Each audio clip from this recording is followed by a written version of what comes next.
We're another day closer to the 2026 NHL draft, and that means it's time to talk about another player who could be available to the Penguins at pick 22. That's coming up right after this.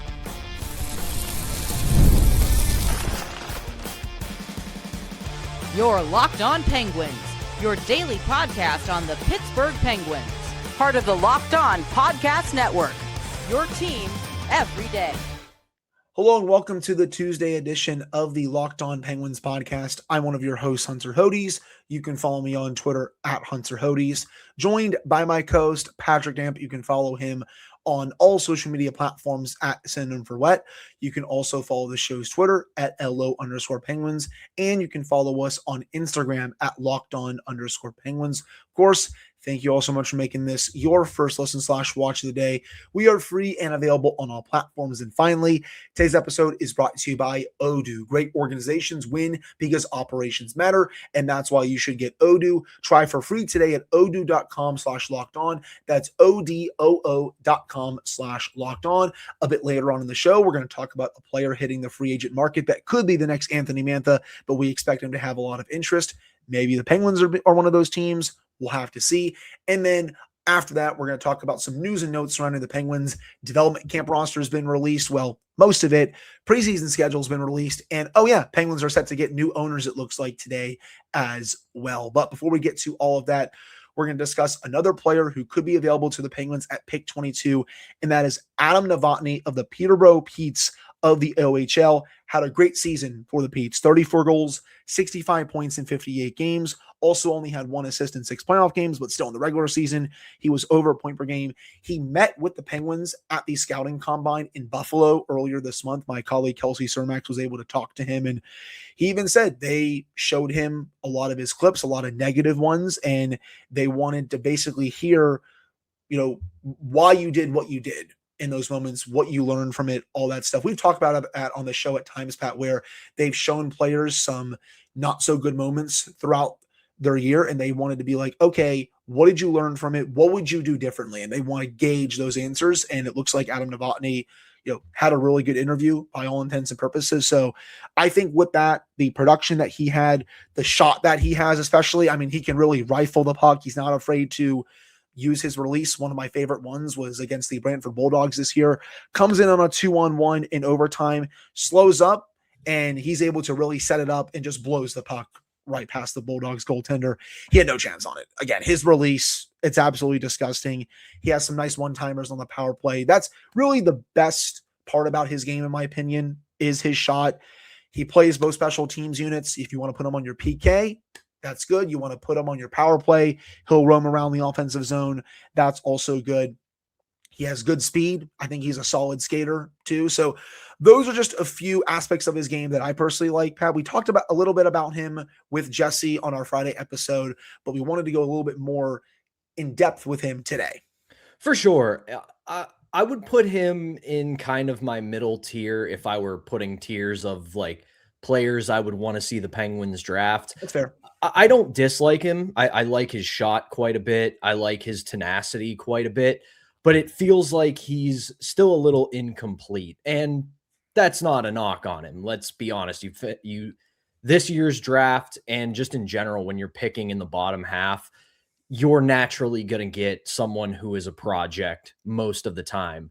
Rare is it you get somebody who's a year or two away or even NHL ready at 22. That is an extreme rarity. But I look at the way he plays the game. The shot is the thing that stands out. The guy has quite a shot on him, and he's very smart with shot selection. He knows when to fire the puck. He knows when to not shoot it and look for a play. Granted, his playmaking ability does leave a bit to be desired, but I do like the fact that he's not totally a volume shooter. He's not the kind of guy who just as soon as he crosses the offensive blue line is thinking shot, but he knows when to utilize the shot that he has. I also really like his tenacity. He's the kind of player that isn't going to shy away from the front of the net. He's not going to shy away from contact on the forecheck. So those are all positives, but you look at the rest of his game and it does need some work. He isn't terrible defensively, but I'm not ready to say that he's a good two-way forward yet. That could come in time. But at the end of the day, you could do much worse at 22 if you pick Novotny and he is the guy who's available.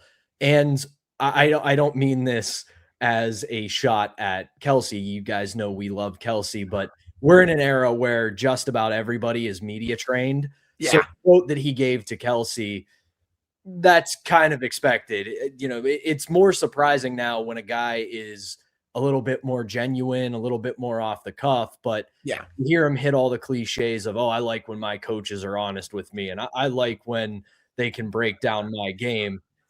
Yeah, man. Like that's what you're expected to say. You don't want to have the guy who comes out and says, oh, all these GMs and coaches are idiots. I'm a great player. I'm the best. There's nothing wrong with my game.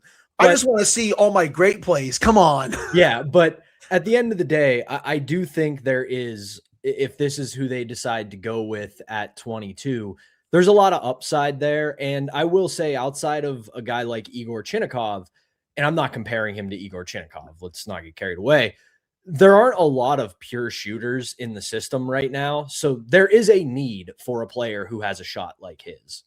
I'm with you. And again, there aren't many players in this range that I would be super upset about with the Penguins picking, outside of really a few. And we'll get to those a bit later on this week where I'd kind of be like, don't really think. Like, I'll just say one. Actually, you know what? I'll give you all a tease. Ilya Morozov, I'm not too big of a fan of him. I'd be a bit disappointed if he was the pick. We'll talk a few more later on in the week. But that's just one right now where with Morozov, I just don't really see it on a consistent basis. There are plenty of other players who I'd be more than happy with the Penguins taking, and Adam Novotny is one of them. I talked about his speed a little bit. He uses more power with his skating, and once he gets going, he's really tough to knock the puck off of. His net front play is really good as well, and that makes sense, Patty. 6'1", 205. When someone like that crashes the crease and parks his butt in front of the net, it's really hard to move him, no matter who the defenseman is, no matter how big that defenseman is, for example.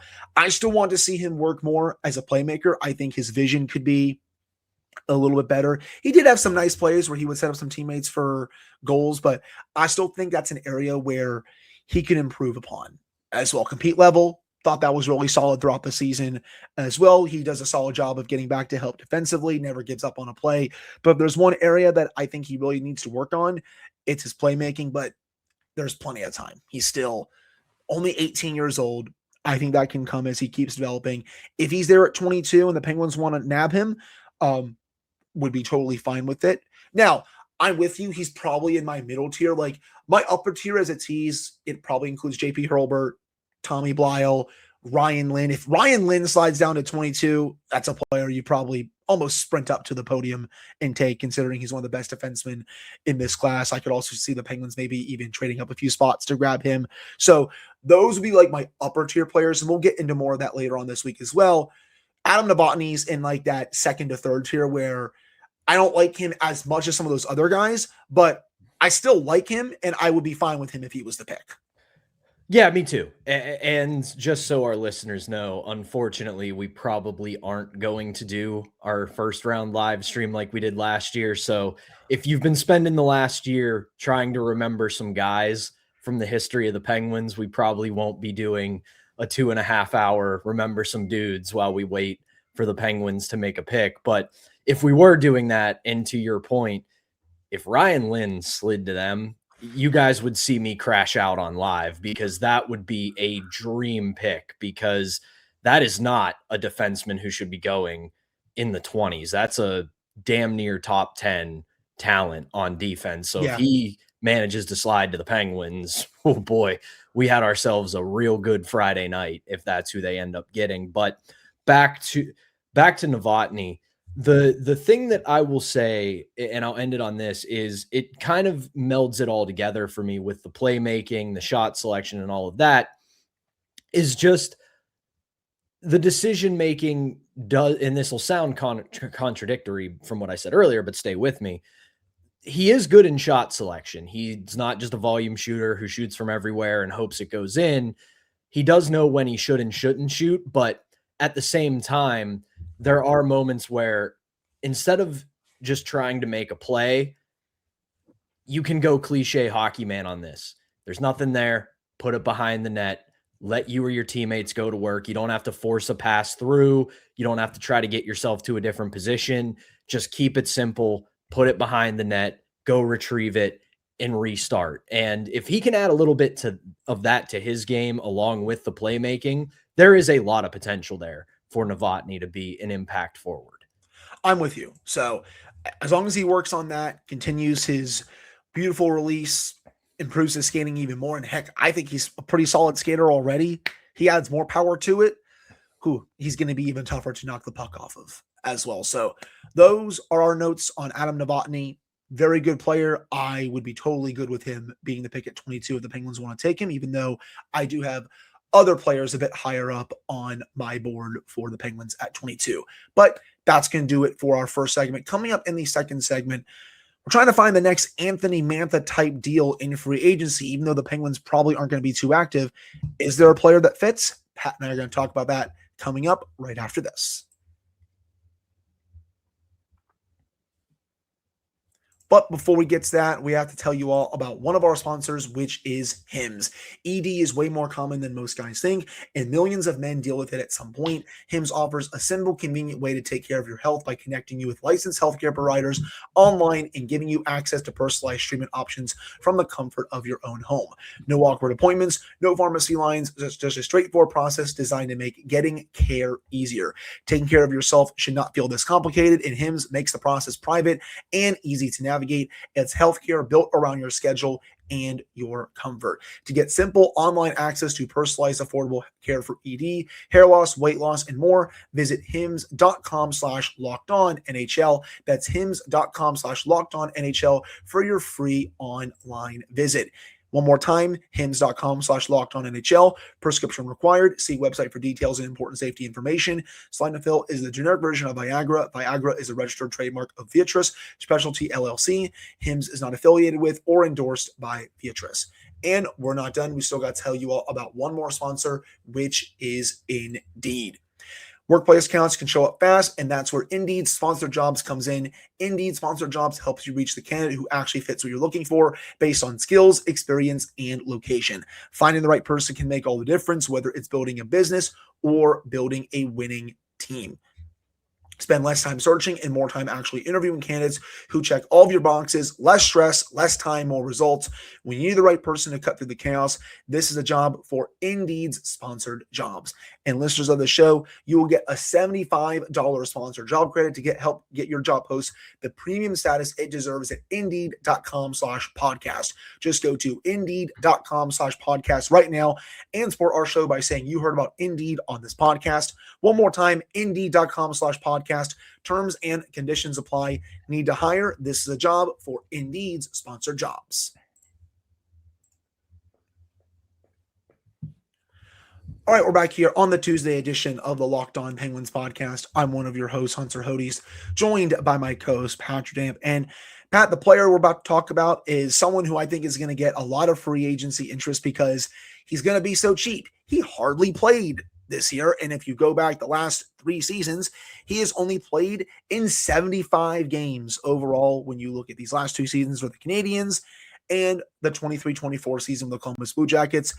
You probably know where I'm going with this. That is Patrik Laine. Only played in 5 games this year, compiled 1 assist. The last year with Montreal, though, in 24-25, played in 52 games, 20 goals and 33 points in 52 games. And then in Columbus in 23-24, had 6 goals and 9 points in 18 games. This is a player who has scored 20-plus goals numerous times during his NHL career. His career high came with Winnipeg, 44 goals during the 2017-18 season. He's a former second overall pick. He is still 28 years old. This is the type of player that I think Kyle Dubas would like to get in free agency. He's going to be cheap. It's going to be a short-term contract. They're not going to go out there looking for these long-term big money contracts. That's just not what they're here for with where the Penguins are currently as a team. They have had this strategy for the last couple of years, Pat, where they've gone out in free agency. They've signed low-risk, cheap moves to help bolster the team. And if they can flip a player at the deadline, they've done that. They did that obviously 2 years ago. This past year, little bit different. I think the original plan was to try and flip Anthony Mantha, but when you saw how well the team was playing at the deadline, they were not going to do that at that point. And Mantha, we know he's going to free agency. We know he's most likely not coming back. It's all about finding the next Mantha. And I think Patrik Laine would fit this. Now, you're going to have to compete with a lot of other teams because to me, Pat, this is going to be a contract where it's like 1 year times 1 or 2 million, maybe 2.5 million, and a lot of bonuses. Give him that Anthony Mantha contract. 1 year, 2+ million. If you can get him for cheaper, even better, and just load up on the bonuses. That's what they did for Anthony Mantha, man. They gave him a short-term contract coming off a serious injury, and they got a huge reward out of it, to say the least. So I think this is a very similar situation to what we just saw with Mantha, where coming off a serious injury, didn't play much last year, comes here fully healthy for the year, has a career year. With Laine, hasn't played much these last few years, Pat. You get him on a short-term contract with not a lot of money and a lot of bonuses, and he stays healthy. No reason to think he maybe can't score 20+ goals for the Penguins this year. I'll put this out there. If you believe that I almost said Anthony Mantha, but it's in the same vein. If you believe that Laine has a bounce back waiting, this is a moment where Kyle Dubas and the Penguins can weaponize the insane amount of cap space that they have. You can offer him something like 4 to 5 million base salary with a bunch of bonuses, because you're not going to go over. You're not going to give him a bonus-laden contract with a high base salary and go, oh no, now we got to pay him a bunch of money we can't afford. Because like you said, there are going to be a lot of teams that have this same discussion about Patrik Laine, where they think, hey, it didn't work out in Montreal, whether it was injuries or whatever other reason. Columbus, they're kind of starting to come out of their abyss that they were in for the last few years. And part of that abyss was Patrik Laine. He just didn't seem to be a fit there. He kind of almost, with saying it without saying it, fell out of love with the game when he was in Columbus. So if you can bring him to Sidney Crosby's School for Wayward Wingers for a year or two, or not a year or two, for a year on a bonus-laden deal for a little bit more than most teams are willing to offer, there's a lot of reward potentially waiting. And that also makes some sense, especially if one of Rust or Raquel's the more likely option, I should say, if one of them, though, gets dealt this offseason. Just wanted to add that. Yeah, and let's also dig into some numbers here about Patrik Laine. The counting stats, the top line stats the last few years are not encouraging. 5 games last year, goes down with an abdominal injury, misses the rest of the year, only 1 assist. Year before that, 52 games with the Canadiens, 20 goals, 33 assists. 15 of those 20 goals were on the power play. And here's how this breaks down for Patrik Laine right now. Even with the Laine we've seen for the past few years, he leads all NHL players in power play goals per 60 over the past 3 seasons. He averages 4.73 more shots per 60 than the second most player on the power play per 60. This is a guy who at this point in his career is deadly on the power play. And if you can get him a spot on that top power play and he produces, that is worth its weight. Now, I don't think the Penguins need to be over pursuing him. I don't think they need to go out of their way to get him, but they do have the positioning and the cap space to put themselves ahead of a lot of teams that might be interested. And you can just tell them straight up, this can be your bounce back. This doesn't have to be Patrik Laine finishing his career in Pittsburgh. This doesn't have to be for the forever future. He can play out his days in Pittsburgh. You can say, we can be your springboard to becoming the guy everybody thought you were going to be. You have a great year in Pittsburgh. If we're en route to the playoffs, you can continue to help us in maybe winning a round or two. And if we're not, we'll send you to a contender that needs somebody on the power play or needs some scoring depth, and that'll help us. I know that his reputation isn't great right now, but it does feel like the kind of player that Kyle Dubas wants to bring in, whether it's for his talent or for his potential value that you can build back up to continue this retool on the fly. Yeah, these are all really good selling points. Another one, we already mentioned it, of course, but you can just say, hey, look what we did with Anthony Mantha. Coming off that serious injury, we gave him a short-term contract, not a lot of money, but we gave him a lot of bonuses and marks to hit, and he exceeded those tenfold. He had a career season. He's about to go on into free agency and get himself a pretty decent contract. Now, probably not going to be from the Penguins, of course, but some team is going to see how he played in the regular season and is going to give him a decent payday after what he did. And the Penguins can sell that to Laine. If they move one of those top line wingers like a Russ, like a Raquel, again, I'll say it one more time, Raquel is the most likely. There is a potential spot for Laine to be on the top line riding shotgun with Sidney Crosby. That's just one of the options, of course. If not, they'll find another spot for him in the lineup, of course. But on the power play, loves to rip it, has a fantastic one-timer. Even when he's just loading up his release, it's also great. We've wanted even more of a shoot-first mentality from the Penguins power play. And there was a lot of it this year, don't get me wrong. It was one of the best power plays in the league, but I still feel like you could see even more of a shoot-first mentality. Patrik Laine would definitely, and I mean definitely, bring that. So you mentioned $4 to $5 million too. Yeah, the Penguins could easily offer him that with more bonuses, but honestly, Pat, they probably don't even need to. They can just offer, $1 to $2.5 million with a lot of bonuses that way. You don't even need to offer $4 to $5 million. Now, you easily can because you have so much cap space and all that good stuff, but I think it's going to be a bit cheaper than that. Well, and that's just the whole point that I'm making about it, is that the Penguins, as we sit here on June 23rd, still need to reach the cap floor. Now, we know that they're going to, because they still have a few players in Chinnikov and Shilovs to bring back, which we know that they will. But that's the one advantage that they'll have over a multitude of teams, is that if they feel that there's a bit of a competitive or heavy market for Laine's services, they have the ability to overspend, but overspend to a point where it won't be negative. It's not as if you're saddling yourself with a bad contract. It might be a bad contract if he doesn't work out, but it's one that you can clean your hands of at the end of the year. It's not as if you have it. I'll just say this. It's not like Ryan Graves. It's not like you're tying yourself to this player for multiple years for more money than he's worth.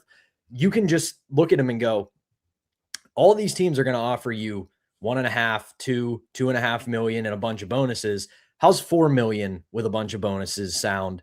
And he can go, well, I'm not going to say no to more money. And if he hits his bonuses, that's even more money. That's true. And if he rebuilds his reputation, rebuilds a market for him, they can shake hands in April or May or whenever that may be and say, hey, that worked out for both of us. See you later. Yeah, and then he would go get paid, similar to what Anthony Mantha is about to do in free agency, which starts next Wednesday. So we'll have to see. I think this is a player that makes sense for Kyle Dubas. He's only 28 years old. He has talked a lot about bringing in players in their mid to late 20s who he still feels can make a difference in the league.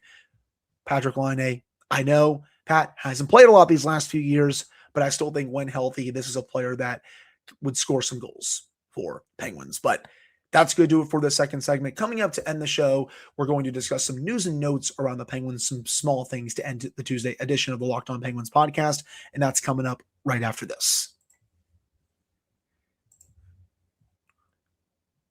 But before we get to that, we have to tell you all about one more sponsor, which is Odoo. Running a business should not feel like you're trying to connect a bunch of systems that were never designed to work together. One app for accounting, another for inventory, another for sales, and somehow none of them talk to each other. That's where Odoo comes in. Odoo is an all-in-one business management software that brings every part of your business together in one powerful platform, from sales and accounting to inventory and marketing.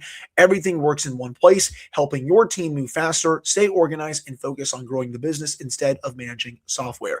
The best organizations know that success is not just about talent, it's about having everyone work towards the same goal, and that's true in sports just like it is in business. We talked a lot about Anthony Mantha, and it worked great for both sides, especially during the regular season. We all know in the playoffs he didn't play that well, but in the regular season it worked. The player side, the coaching side, and the management side, everyone was working together to make this happen, and he was one of the Penguins' best players during the regular season and a big reason why they made the playoffs this year.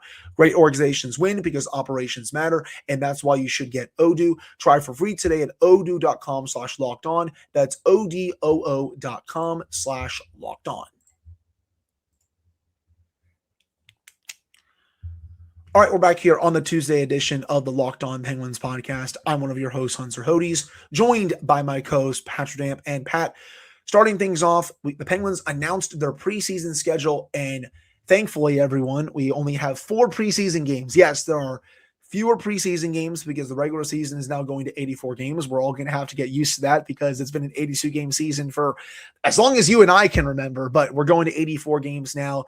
They got to get those extra 2 divisional games in there, so we all know how much the NHL loves those divisional games. The playoff format especially shows it.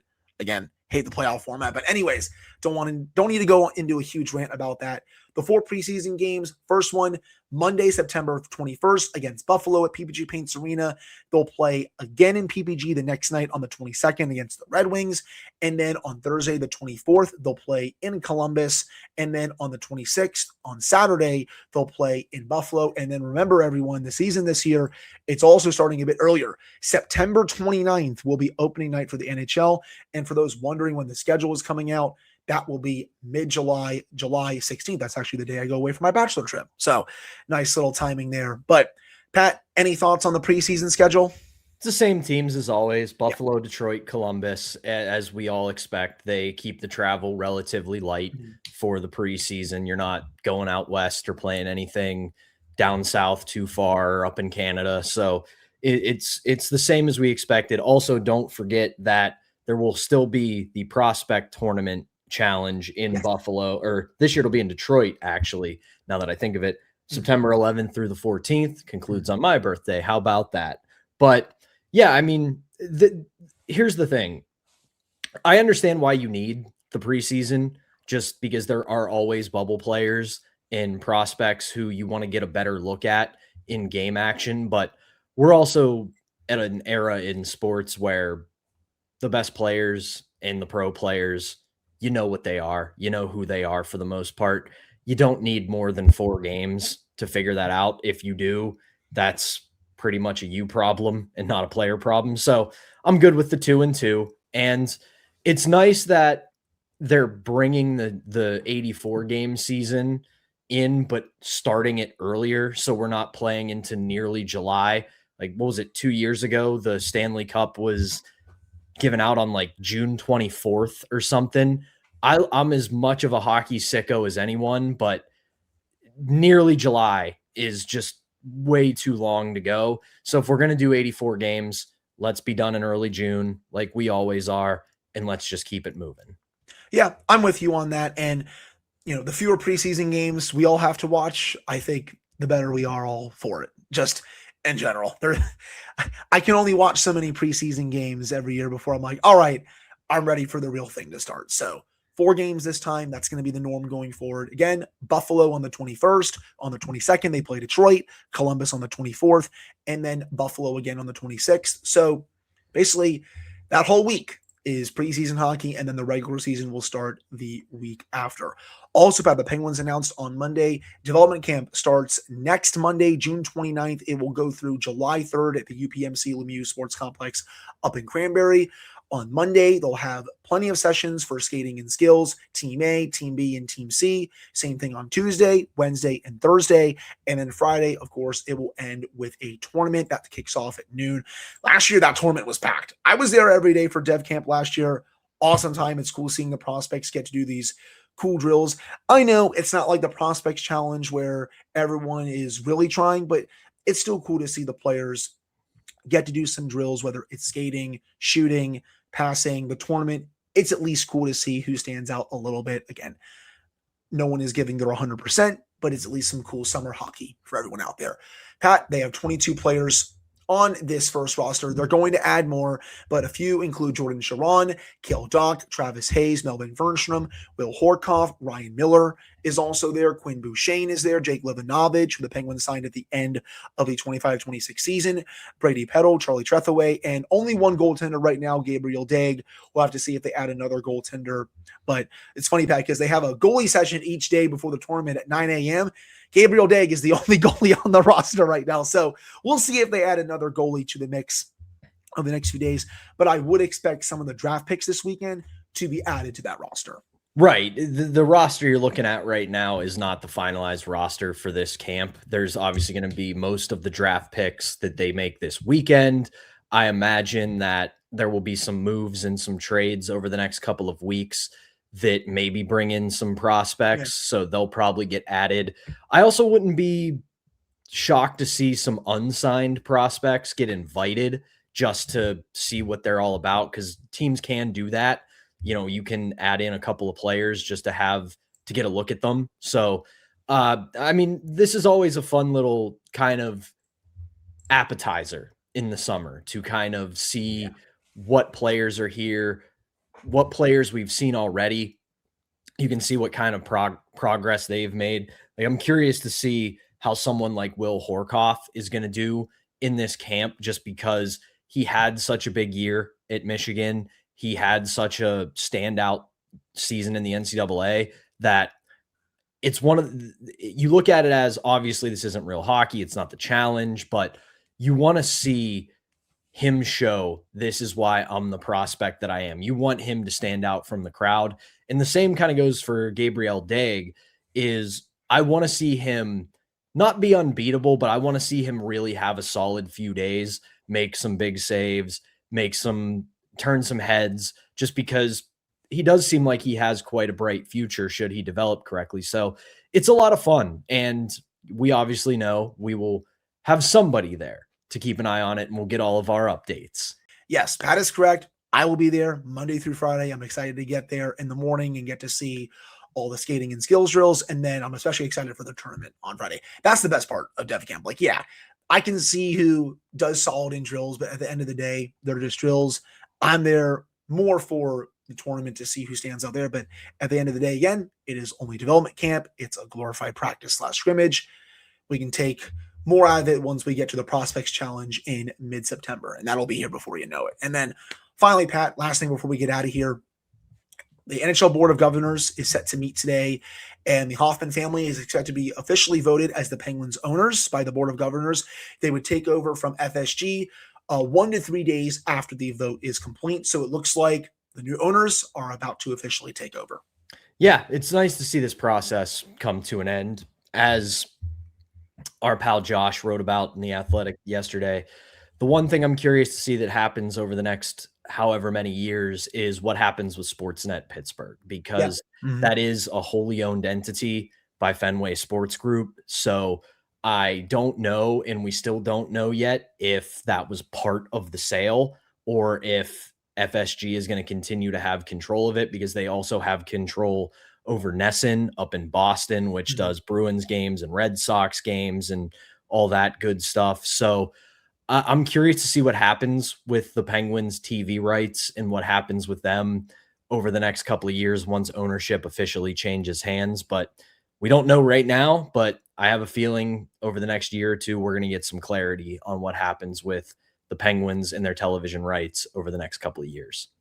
I'm with you. And going off that, just want to say best wishes to Haley Hunter. She was let go last week. We didn't really get to touch on it on the pod just because we had so many things to discuss, but best wishes to her. Thought she did a really good job. We have no idea why she was let go. Not sure if that's ever going to come out, but we do want to send our best wishes to her because we felt she did do a really solid job with Sportsnet Pittsburgh these last couple of years. But on that note, Pat, that's going to do it for the Tuesday edition of the Locked On Penguins podcast. Thank you all so much for taking the time to listen to / watch this one. We'll be back on Wednesday with a fresh edition of the Locked On Penguins podcast. And if any news breaks, if Kyle Dubas wants to make a trade, make a big re-signing, we'll be right back here with some breaking news, because it's that time of year. Kyle Dubas can strike at any time. So with that, thank you all so much for tuning in. We appreciate it. We'll be back on Wednesday.